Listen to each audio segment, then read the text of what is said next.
Higher centre में पहुंचा करके उसके जीवन को बचाने की कार्रवाई वहां पे सुनिश्चित कर सकें।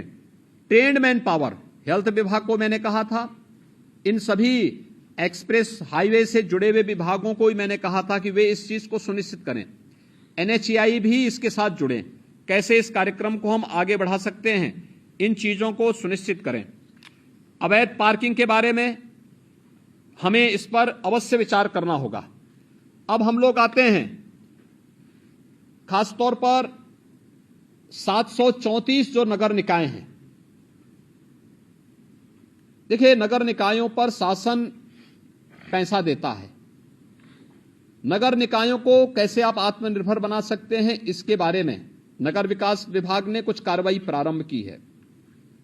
सभी ईओ और प्रत्येक नगर पंचायत, नगर पालिका और नगर निगम के साथ जिला प्रशासन कोई नोडल अधिकारी दे करके सुनिश्चित करें कि शासन के द्वारा जो आदेश दिए गए हैं उसका पालन सुनिश्चित करवाना, उसकी इनकम को बढ़ाने की कार्रवाई करना, उन्हें आत्मनिर्भरता की ओर ले जाना। हर एक नगर निकाय आत्मनिर्भर हो सकता है, प्रयास हो। वर्षों से जमे हुए बाबुओं को थोड़ा इधर उधर भी हटाइए, जंग लग चुकी है उन पे, और जंग अपने आप हटेगी। इसलिए उसको आप ठीक कर देंगे तो उसको स्थानीय स्तर पर इस कार्रवाई को करना। अवैध स्टैंड जितने भी होंगे इसको हटाने की कार्रवाई एक अगले 24 घंटे के अंदर अवैध स्टैंड तो हम हर हाल में हटा दें। कहीं भी अवैध स्टैंड नहीं चलने चाहिए, कहीं भी, हाईवे पर, एक्सप्रेसवे पर, स्टेट हाईवे पर, नगर निकाय के अंदर कहीं भी नहीं चलने चाहिए। किसी जिला मार्ग पर कहीं भी न चले, इस बात को हम सुनिश्चित करें। और जहां चलने हैं उसके लिए स्पेस उपलब्ध कराइए। आपके द्वारा उसको नोटिफाई किया जाए, बाकायदा उसको ऑप्शन निकाले जाएं, और फिर वहां पे अच्छे लोगों को, माफिया प्रवृत्ति के किसी भी व्यक्ति को किसी भी ठेका पट्टे के साथ मत जुड़ने दीजिए।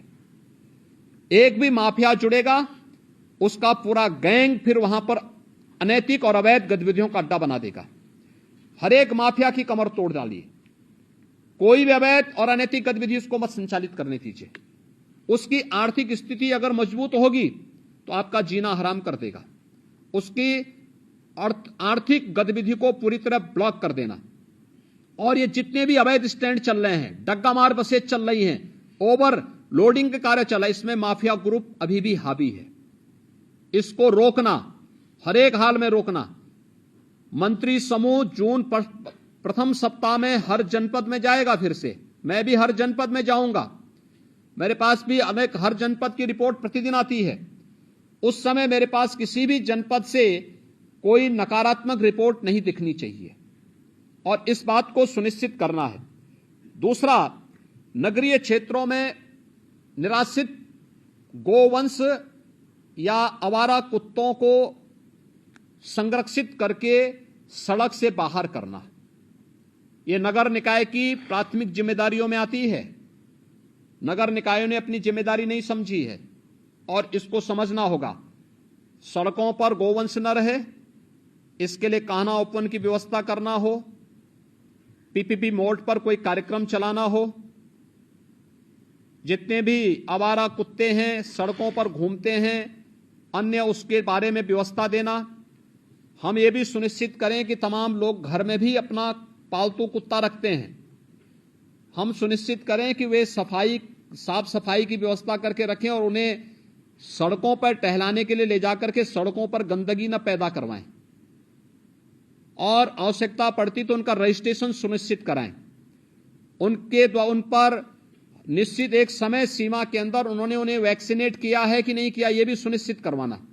ये सभी चीजें हमें इसके साथ जोड़नी पड़ेगी। नगरीय क्षेत्रों में स्ट्रीट लाइट की व्यवस्था ठीक करना, समय पे स्ट्रीट लाइट जुड़े, ऑटो मोड पर रहे, सुबह होते ही अपने आप बंद हो, एक ऑटो मोड पर उसको चलाएं, और साफ सफाई की व्यवस्था सुनिश्चित करना। नगरीय क्षेत्रों में यह साफ सफाई दिखनी चाहिए, पॉलीथीन फ्री होना चाहिए, कोई पॉलीथीन का उपयोग न हो। आधी समस्या मुझे याद है, जब प्लास्टिक लोग उपयोग करते थे किसी भी नगर में हम सफाई कितनी भी कर लें, हवा का एक झोंका आता था, उतना ही कचरा फिर से दिखाई देने लगता था।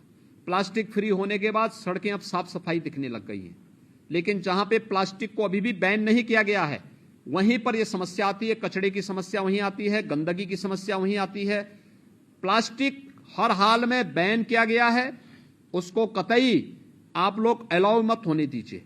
हर नगर निकाय वहां का जिस उप जिलाधिकारी के अधीन आ रहा है, वो उप जिलाधिकारी, वहां के डिप्टी एसपी, जिलाधिकारी और पुलिस अधीक्षक इस बात को सुनिश्चित करेंगे कि इसको हम लोग किसी भी स्थिति में वहां पे नहीं चलने देंगे और उसको वहां से हटाएं और साफ सफाई की व्यवस्था सुनिश्चित करें।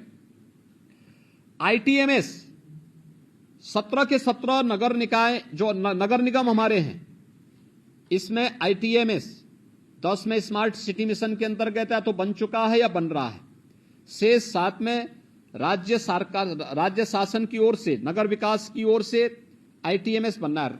आईटीएमएस को सेफ सिटी के साथ जोड़ना, गृह विभाग के साथ जोड़ना और सभी नगर 17 के 17 नगर निगमों के साथ साथ नोएडा, ग्रेटर नोएडा में भी हम इसको सुनिश्चित करवा लें कि इसको हम सेफ सिटी के साथ जोड़ेंगे और सेफ सिटी मिशन के अंतर्गत हम इस कार्यक्रम को आगे बढ़ाएंगे।